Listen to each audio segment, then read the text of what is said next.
الحج أشهر معلومات، فمن فرض فيهن الحج فلا رفث ولا فسوق ولا جدال في الحج، وما تفعلوا من خير يعلمه الله، وتزودوا فإن خير الزاد التقوى، واتقون يا أولي الألباب.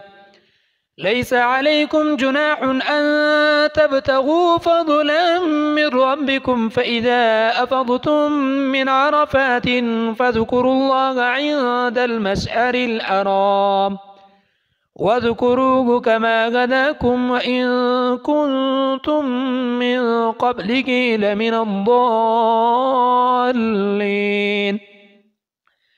ثم أفيضوا من حيث أفاض الناس واستغفروا الله إن الله غفور رحيم.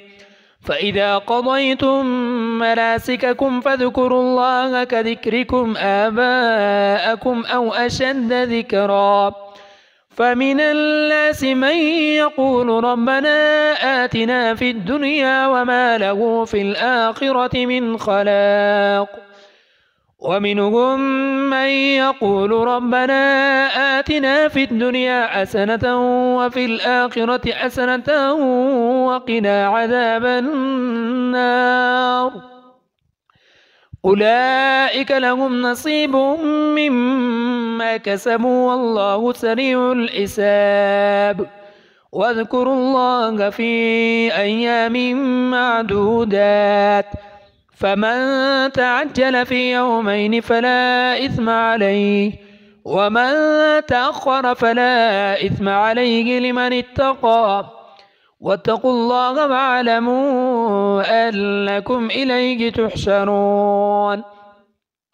ومن الناس من يعجبك قوله في الحياة الدنيا ويشهد الله على ما في قلبه وهو ألد الخصام، وإذا تولى سعى في الأرض ليفسد فيها ويهلك الحرث والنسل، والله لا يحب الفساد.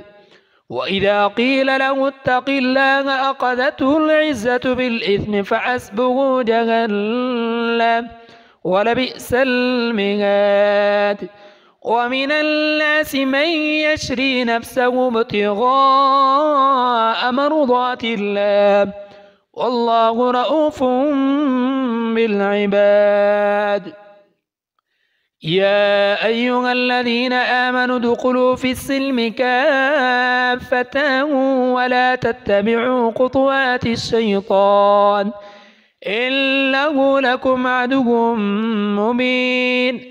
فإن زللتم من بعد ما جاءتكم البينات فاعلموا أن الله عزيز حكيم. هل ينظرون إلا أن يأتيهم الله في ظلل من الغمام والملائكة وقضي الأمر وإلى الله ترجع الأمور.